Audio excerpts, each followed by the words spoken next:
Good afternoon. I'm very lucky. I'm lucky because this is my first meeting of BIMSTEC, and that meeting begins with the meeting with the young people. That's what makes me very lucky. All along, I tried to get inspiration from young people, and that helped me to move in the direction that I see in the eyes of the young people and the hopes and aspirations of the young people. That has driven me all along. So I'm very happy that this BIMSTEC journey for me begins with the young people. In this brief presentation, I'll just talk about some of the highlights of my story, how it went. But Excellencies and ladies and gentlemen, and my young friends, first I must express my deep condolences for the tragedy that's taken away so many lives in Myanmar and also in Thailand.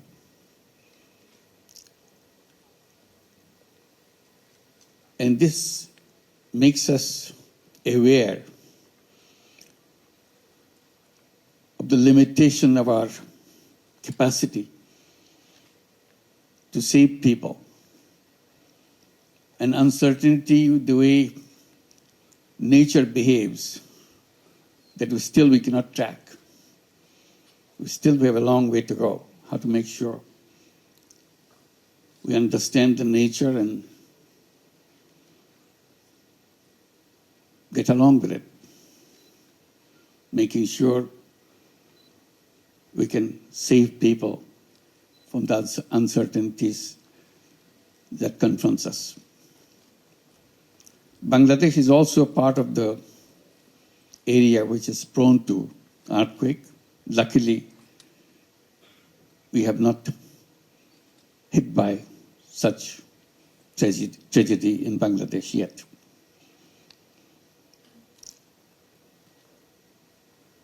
I'll just give an idea how I got into the things that I have done in the past.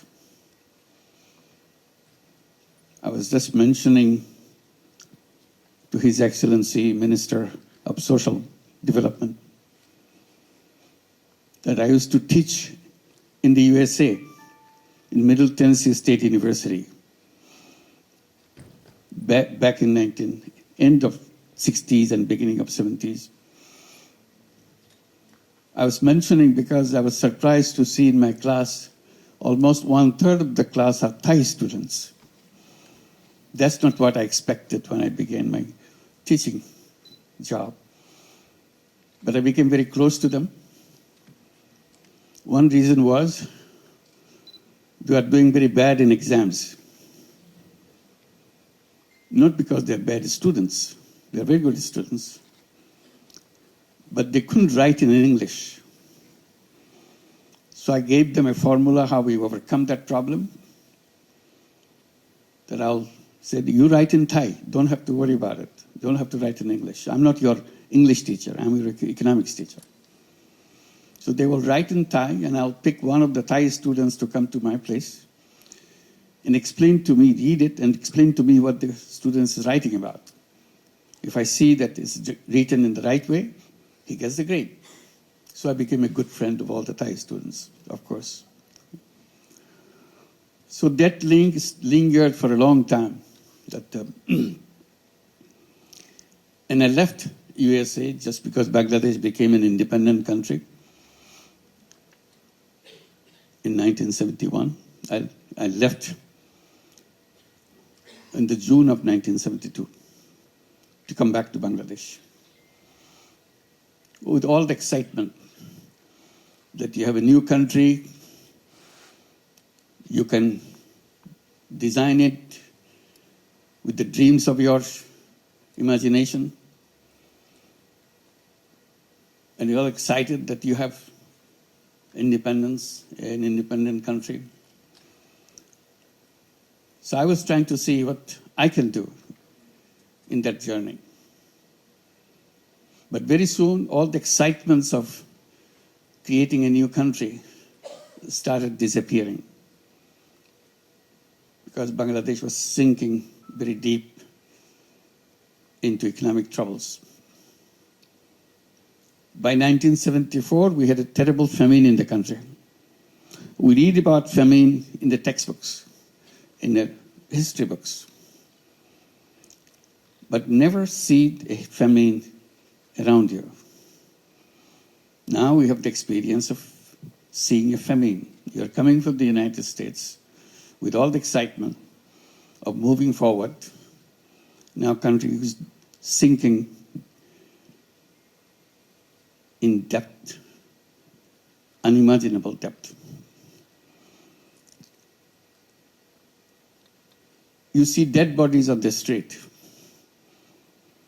It's not a disease, it's not COVID-19 which made them die. It's just not being able to have a fistful of rice to keep them alive. So as a young person, you start wondering, what good is this university where I'm teaching is all about? You can teach all the brilliant theories in classrooms, walk out of the classroom, you see dead bodies. So it unnerved me completely. I didn't know where to begin, what to do. I did little thing here, little thing there, didn't work. Then I decided, Bangladesh is too big for me. I'm a small guy. I can't do anything for whole Bangladesh. But I can do something for the village next to the university campus.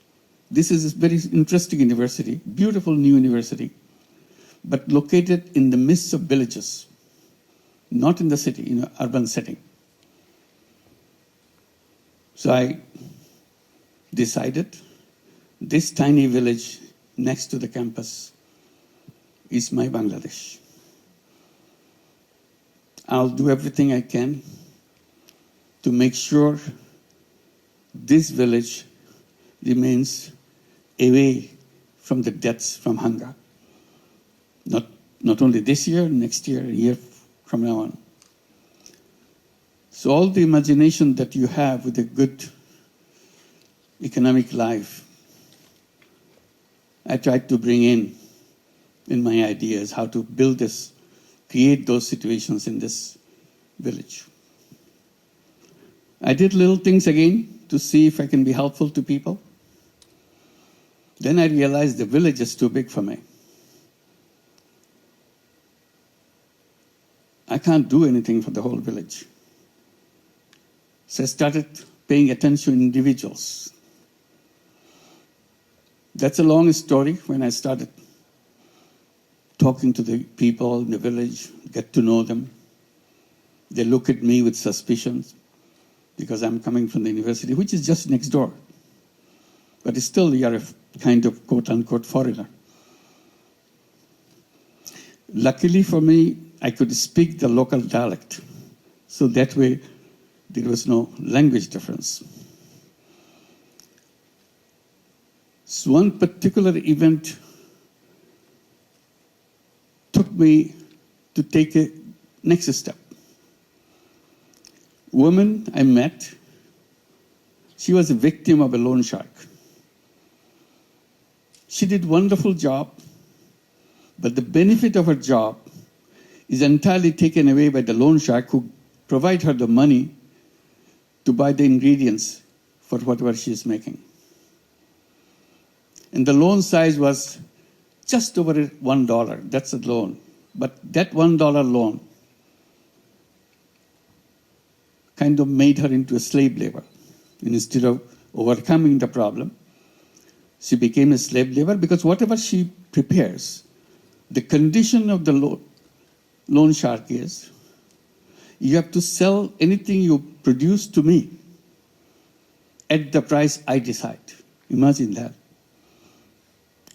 So in the conversation, I said, if I give you the dollar, can you produce and sell it in the market?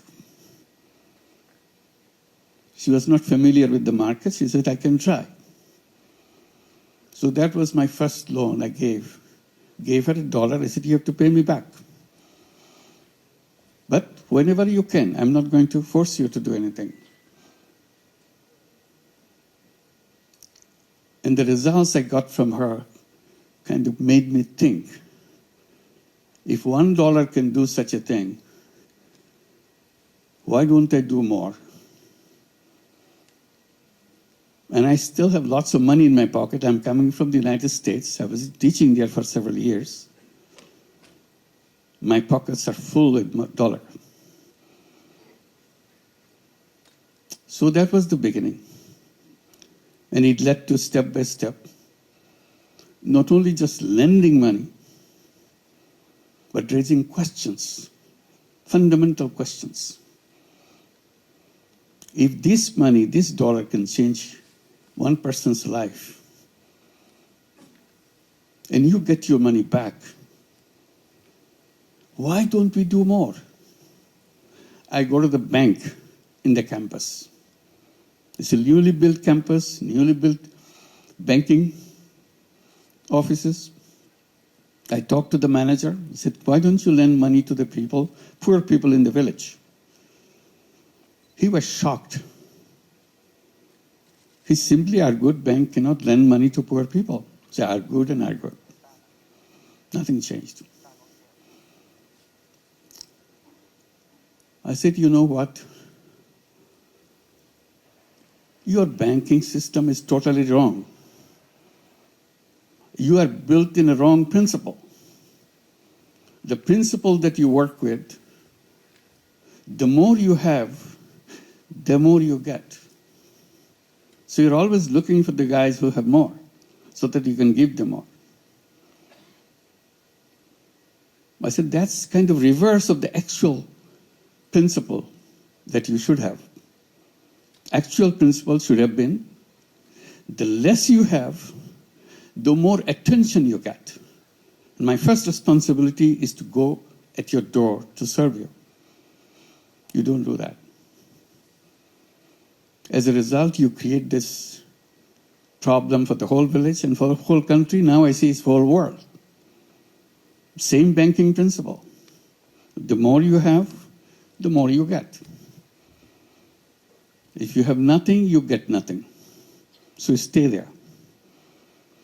The whole idea of transforming the society is killed right there. There's nothing wrong with people. They're full of energy, full of creative ideas. But the institutions are built in the wrong way. So I started becoming very vocal. Since I'm a university professor, I'm quoted in the press. I make it very, very sharp. People laugh at me. This crazy guy, don't understand any business, any banking. He keeps talking loud about something which cannot be done at all. Poor people need jobs, not money. I started answering that question. I said, money is more important than job. That became another root of my arguments, and I continue to do that. But for the time being, I'm saying not only banks should be made in a way that it should be focusing, started doing business at the bottom first and then gradually move up. To make it more focused, I started saying not only credit is important, it should be considered as a human right. People say, what bank loan has got to do with human right? I said, everything. Right to live, right to shelter, right to health, right to health. These are recognized as human rights. You cannot achieve right to food, right to shelter, right to health, all these, unless you establish right to credit. The moment you have the right to credit, others will be established by themselves, by people themselves. You don't have to bring it from outside, because credit leads to income. So that continued. I said, since bank doesn't give the money, why don't I create my own bank? So that is another route. We started with that $1 loan. Now I'm talking about creating my own bank. It took a lot of time. Finally, I created a bank for the village. Called it Village Bank. In Bangla, we call it Grameen Bank. That's the word you hear. Grameen means village, village bank. And I was very excited. And how do we get all this thing done? With all my students. I didn't have anybody else. My students loved those ideas. They were with me all the time. Continued with that. So it's established in the village. Then it started spilling over to the other villages and other villages. Soon we see it became nationwide bank. Everybody said, why do you do that? That doesn't do anything, this tiny little money, $5, $10, $20. That's not, I said, that's the beginning. First dollar is the most important dollar in everybody's life. But the world denies that money. What I'm doing, I'm just bringing that as a human right, that you can do that. As a bank, it's not a charity. Then I started arguing about the charity versus loan. I said, charity is a wonderful idea. Charity money goes out, does wonderful things. The money doesn't come back. So you have one time use your money. But if you invest and lend the money, and the person who took the money promises to pay you back with interest so that you can cover your cost, that's a fantastic opening. You can go thousands of miles with that. Nobody can stop you because money rolls back again and again. So use the same money over and over again. And I started saying, charity money has only one life. You can use the money once only. Money goes out, does a wonderful job, but never comes back. That's called charity. I say the same thing if I use it as a loan. I lend the money, I provided the funds, charge the cost of the operation, money comes back. Use it again. It does the same thing again. So you can expand and expand and expand. Reach out to millions and millions of people. It's very difficult to argue such things in the environment where banking means you have to be providing collateral. I said collateral is the wrong idea. It's a wall built to deny poor people access to bank. That's the only purpose. How dare you say that? I said, say it because I don't have collateral in my system. People take money, they pay me back. Oh, they will never pay back. I said, they have been paying back all my life. I have no problem. Oh, they will finally show you that you are not right because they will not pay you back. I said, I've been doing it for years. Many people are copying it. They are doing it for years. Just because you imagine something doesn't make it right. This is real. We do it all every day. So that's another road opened up. Banking without collateral. I said collateral is just an excuse to refuse people financial services from the banking system. If it can work without collateral, why do you need a collateral? Then people say, oh, Bangladesh is a crazy country, funny country. You can get away with this kind of thing and people listen to you. I said, no, not Bangladesh alone. Now it's spreading in many countries. Right now, it's a funny thing. It's working in the United States. 35 major cities in the United States have Grameen program called Grameen America. They have over 200,000 borrowers, all women, 100% women. In Bangladesh, it's about 95% women. In the United States, 100% women, not a single man in the whole system. Last year, we lent out over $1.5 billion in tiny loans. In tiny loans in the United States means under $1,000, $500, $700, and so on, and expanding.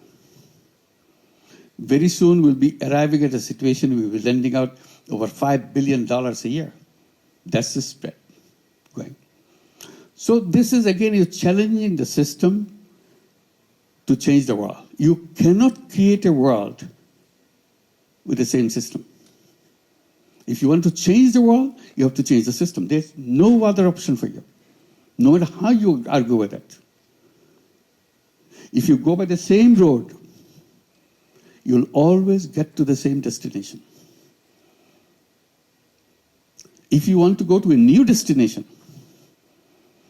you have to build a new road. So that became another issue. We continued with that, and when we have this system working in Bangladesh, we saw problems with children, healthcare, education. So we started adding these things. First thing we did about toilets. Poor families don't have any toilet. We said, if you are a Grameen Bank borrower, first thing we do, you must have a toilet. And we lend you money to build the toilet. They said, well, how do we pay it back? Don't worry. You pay a tiny, tiny little bit. So small that it doesn't bother you anymore. But over years, you'll pay us back the entire amount. So we built a company to produce toilet and install in every single house, the Grameen Bank family house. So toilet became an essential thing in Grameen families. And we had no problem with giving the money, spending the money, and getting the money back. Then we started giving them housing loans. Again, the same principle. We build a house, you build a house, we give the money, you pay over a long period. Then we started bringing healthcare through health insurance. You pay a tiny little bit, but you're covered under health insurance. Again, it pays it back. So we created lots of these little things, one after another, and in a sustainable way, in a financially sustainable way. They said, you must be getting lots and lots of foreign money to do all these things. I said, I don't take any foreign money at all. Grameen Bank resists foreign money. Many big international organizations wanted to give lots of money. I said, no, we don't need money. We have plenty of money. We are in a business. We generate our own money within a bank. Banking system is a very interesting system. It generates its own money. People come and put the deposits in the bank and use the money to give it to the people. And we are the most reliable bank in the whole country. We work in all the villages. People from the area, they come and put the money because no other bank. So we have lots of money coming in. Our problem is not shortage of money. Our problem was a surplus of money.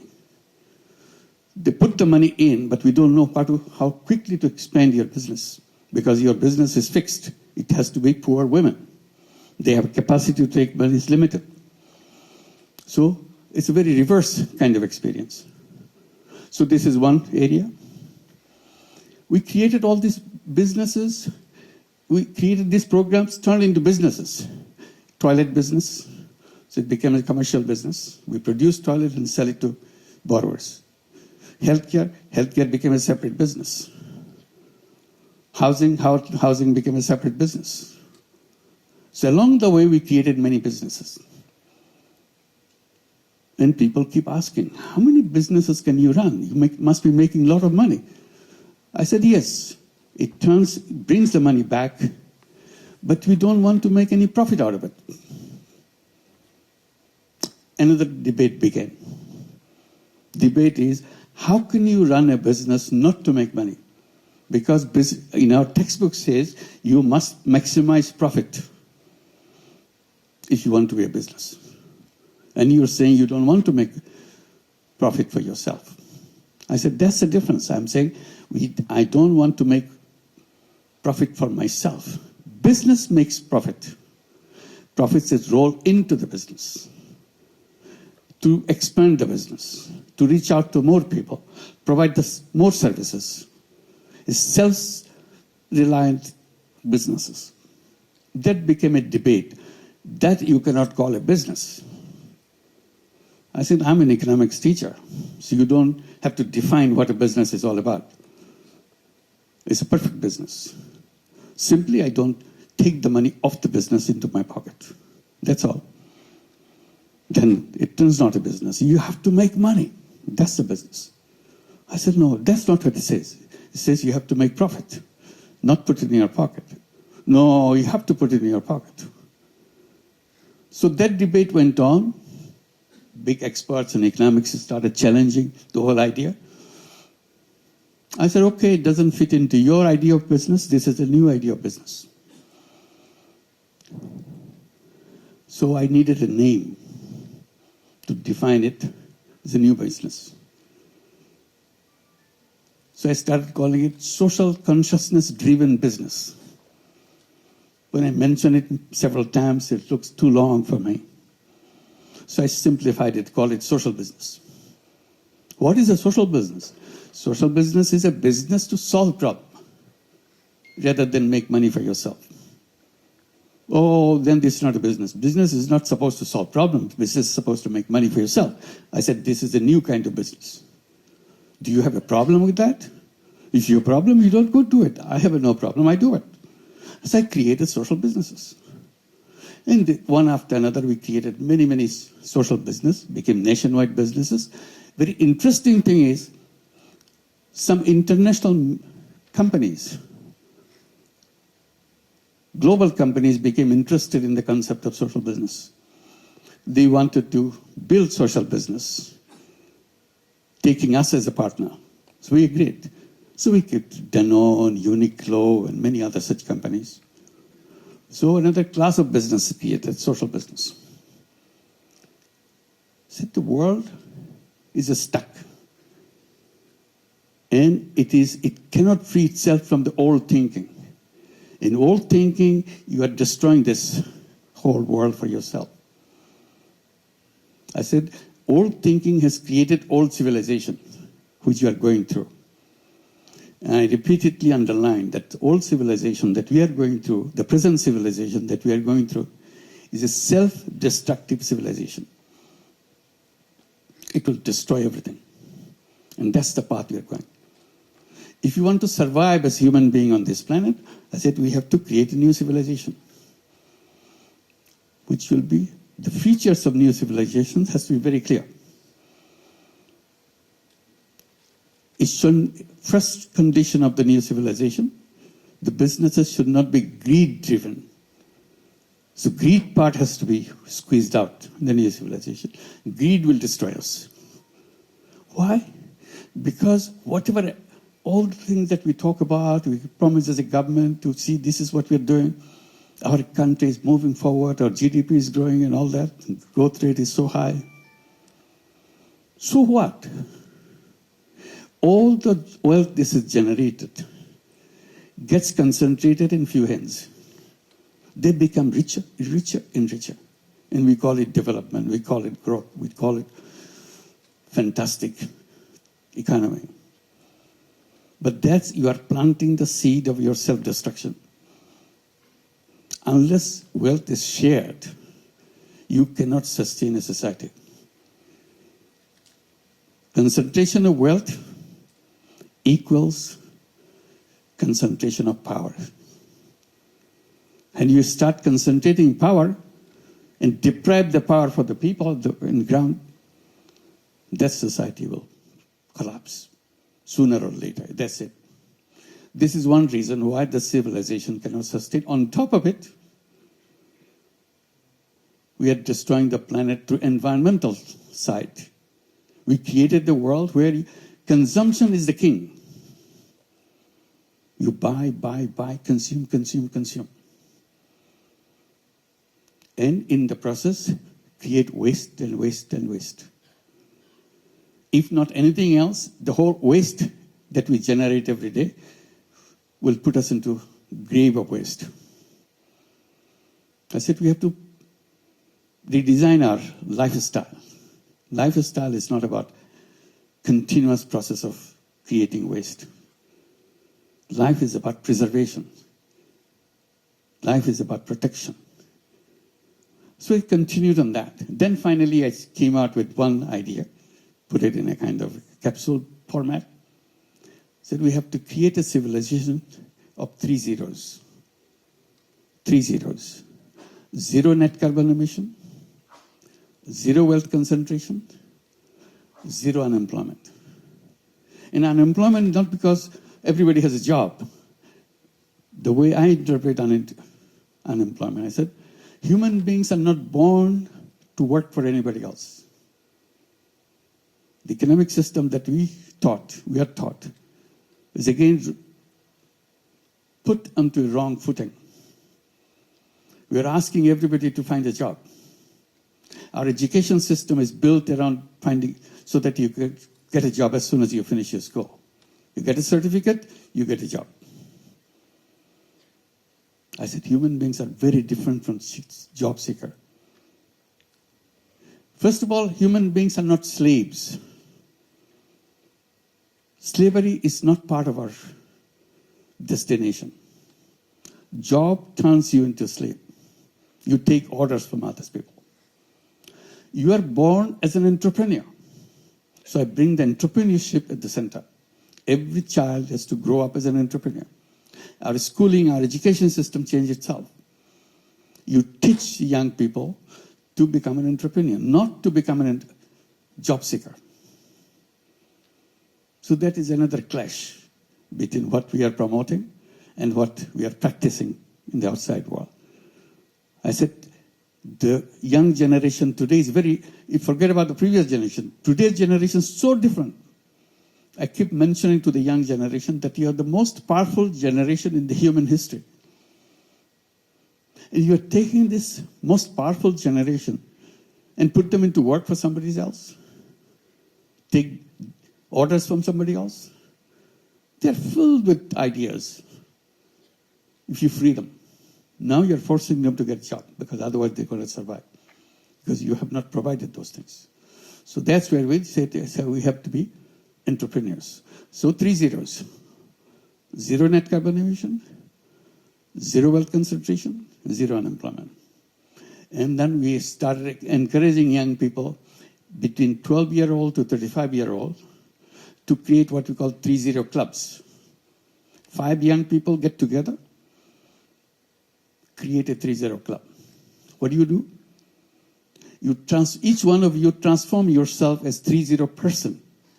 I do not contribute as a person. I do not contribute into carbon emission. I do not do anything which contributes to carbon emission. It's my lifestyle issue. I create a life where I don't do that. I do not create any waste. This is part of my commitment as a member of the Peace Club. I do not practice anything which will lead to wealth concentration. 0 wealth concentration. I'll become an entrepreneur.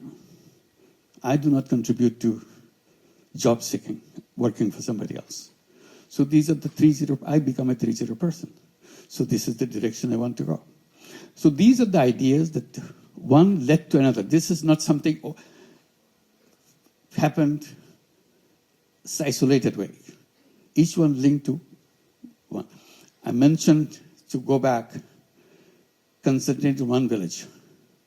I said, whatever you try to do, don't try to do overnight, change the world. You cannot do that. If you want to change the world, you start with your village. You start with your neighborhood. If you are successful with your neighborhood, then you have a chance to go to the next step and the next step. Life is about developing a prototype. If you build a prototype, the rest is easy. Replicate. Because you have basic structure here fixed up. That's how microcredit works. You built up the first unit. If the first unit works, you can make thousands and thousands of units doing the same thing. So don't start with a big thing. That's the wrong idea. Always start with the smallest thing possible. Figure out what the smallest thing is all about. And you do that. If you're successful with your smallest unit, you can conquer the world. The rest is easy, just by repetition. So this is where we are right now, and trying to see we can address the people's attention to change their views, because the whole problem is created by the way we structured the civilization for ourselves. Unless we redesign it, we are stuck and we are finished. So that's the world we see. We have the alternative. It's not that it's a kind of terrible thing. It's not a terrible thing. Simply become aware. It can be done in a different way, in a better way, in a sustainable way. That's the direction we want to go. And that's where young people get excited, because they have lots of creative ideas. Somehow we put a tab on it, put them under wrap, open it up, and young people dare to be themselves and get into a mission that we have to create a world so that the whole human community survives. Otherwise, we're in grave danger. So I'll stop here, and I guess I'm supposed to take some questions. I'll be very happy to do that. Thank you very much. Thank you very much. His Excellency will gain not only valuable knowledge, but also meaningful inspiration to pursue business with purpose, to ourselves, to the countries, and to our region as well. And now it's time to open the floor for Q&A before the photo session. Okay, so anybody, any questions? Any questions are welcome. Please raise your hand for the question. Yes, please. Thank you.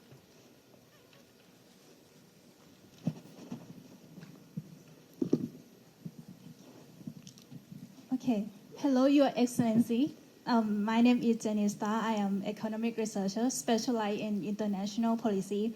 First of all, thank you for your inspiring speech. It's quite meaningful for me. Today I have two questions. The first one is, nowadays there are many young generation who want to create a social impact, but they are struggle with funding, so they can't expand their social campaign. So in your opinion, how could they overcome this kind of challenge?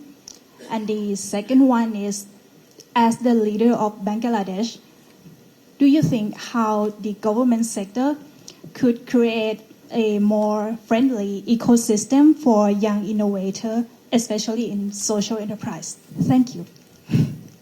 Well, the second question first, how to make it friendly government, is very difficult. It's not easy. We are hoping, at least in Bangladesh, we can move in that direction.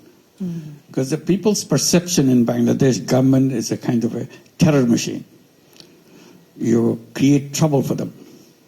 It's the purpose of the government is to create trouble, not solve your trouble, but to create new trouble for you. So if you see a government guy, you stay away from him. And that's completely counter to the whole idea of government. So it needs overhauling of great magnitude to make sure that you become. So when you see a government guy, you feel relieved that, okay, I have a government guy next to me. I'll be protected. It takes a lot of practicing, a lot of redesigning inside the government. Hopefully someday we'll be able to do that. On the question of finance, my entire story is about finance. And I'm saying that we are not waiting for money. See? We are not saying, give me some money. We have our stories after stories where we defended ourselves from billions of dollars of money coming to us. We said, please don't give us, don't destroy us. We are okay. So it has to be reversed. You should be generating your funds, creating things. And there I suggest the one idea, social business. CSR. Many companies have CSRs. We can go and describe to them. We're giving money, giving it away to help people. Why don't you invest in a social business fund?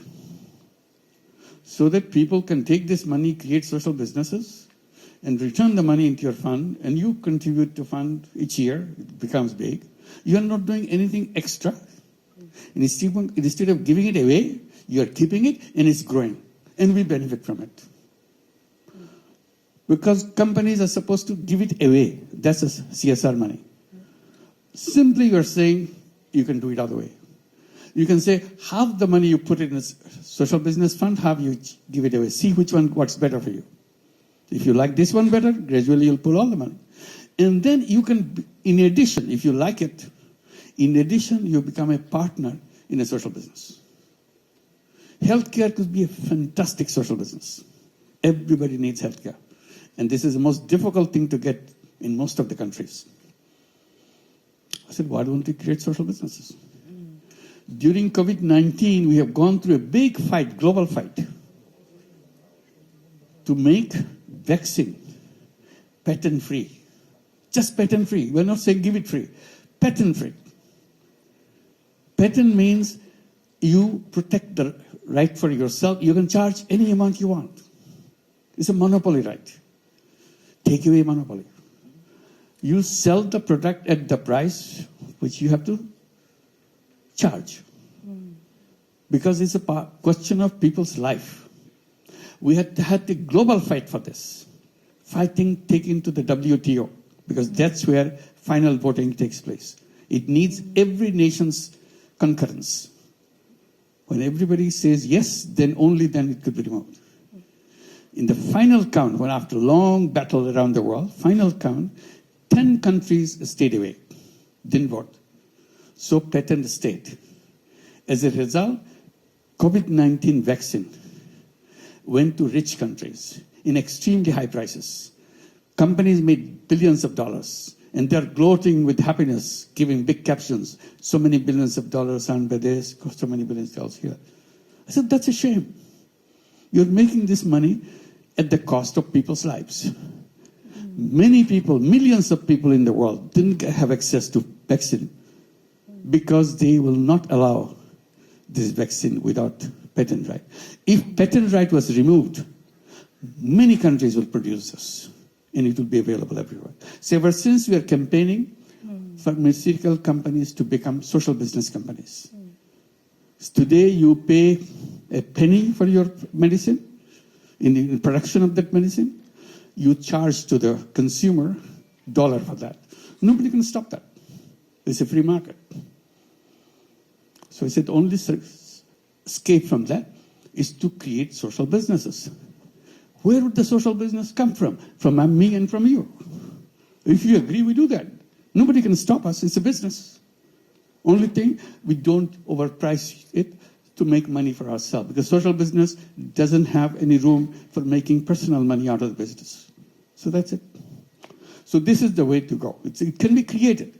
Money should not be a barrier. It's a kind of, again, creative way of thinking how to make it possible.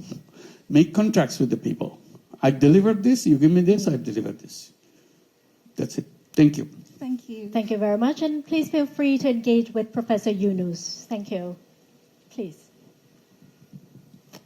The lady in the middle, please also introduce yourself and your organization. ตรงกลางสุดขาวค่ะ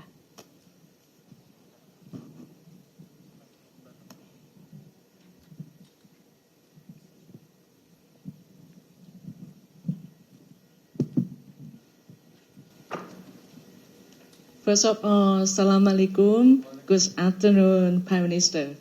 I would like to have, I'm Fatima from Asia Medicare Group Company. We're running about the medical tourist business. I have the same question since I asked last Prime Minister, last time when they visit Thailand.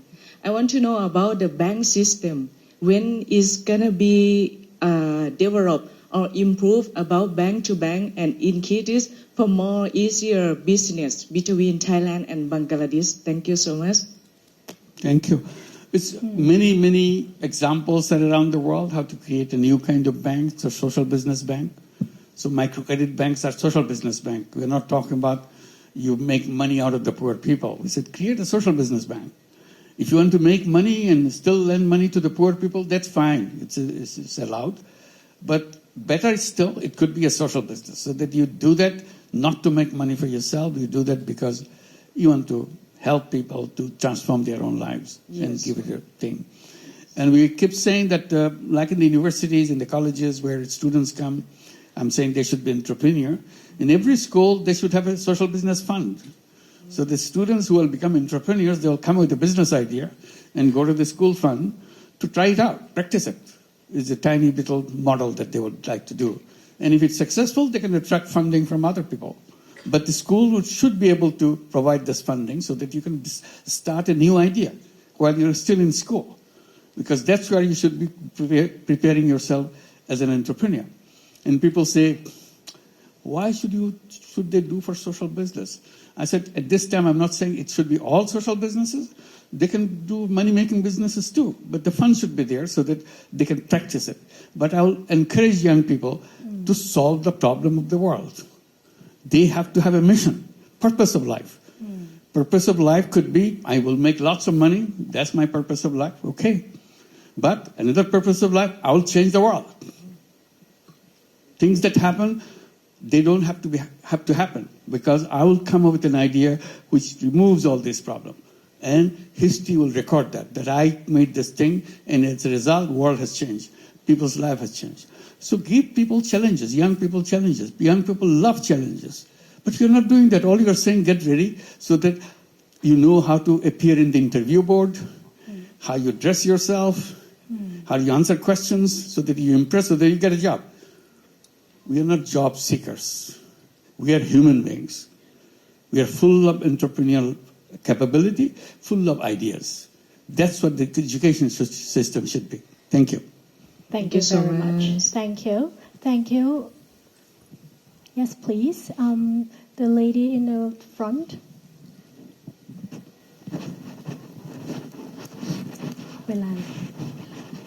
Sorry, I can't see anybody, so I hope there's some light in the middle.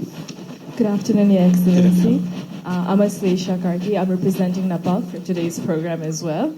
I had a question for you. It was really interesting when you said the 3 zeros, but something that struck even more to me was the part where you said 0% unemployment. So, as a fellow young entrepreneur, I do think entrepreneurship is something we have to talk about more and get more people engaged. But at the same time, as an entrepreneur, I know I need a lot of help from fellow other members in the community as well. So could you elaborate a little more when you said we need to be more prone to entrepreneurship than employment? Thank you. One is you are, as a young person going through this education or whatever experience you're going through, you're always thinking, what is that I'm going to do? Oh, I like this, and I'll become a CEO of this company finally. I enter the bottom, and I'll do that. I'm a very talented person. So that is very attractive. Or I see this problem. People work very hard, but they don't get the return that they should get because of the system, the banking, because of the system, the legal system. They're pushed away from the mainstream. So I'll create something so that they will go very easily with a happy life. I'll come up with an idea which will transform their life. If I can transform one human being's life, my life is worth living. If I can do it for many, many, of course, that's what I'll feel happy that I have done something which touched people's lives. Otherwise, I can do things, I make money, have a big, exciting life for myself, but people have nothing to do with you. You never held anything to do with anybody. So you have to choose which one you're looking for. So one of the purpose of education is to find your purpose. See, in the entire education system, there's nothing called what is the purpose of your life. They will make you expert in everything. But never ask the basic question, why I'm here? What am I supposed to do? Do I have choices? How do we choose my path? I think that will be the first question in the education system. The day you enter grade 1, what is the purpose of my life? And I search for it as I go. And I battle with my colleagues. I tell my colleagues this is what I do. My friends in the class say, no, I want to do this. Other friends say, no, I want to do this. And my ideas keep changing. Next class, I'm much mature. I know what I want to do. But still brighter ideas keep coming in the debates and so on. Because this is a fundamental question each class asks itself. And we record it. So the next year we read that, what we used to think about last year. Has anybody changed his mind? Yes, I've changed my mind. This is what I want to do. Record it. So as we go, how our minds develop. Ultimately, I have to find the purpose of my life. It's a very short period. It's not a long period. But within that short period, I have to reach the goal of my life. Making money cannot be a goal of life. But if you want, put it there. I want to make money. Go ahead. But you listen to others, what they want to do. I want to change the world. I don't like the way it happens this way. I don't like the way I don't like the war. I don't like this. I want to create a world like this. That's what it will happen. Imagination. That's the key word for every young person. Imagine. Imagine the world that you want to have. Imagine what you want. That's the part of your growing up. By the time you're mature, you're ready to go, you have your ideas matured. If you imagine, whatever you imagine, it will happen. If you don't imagine, it will never happen.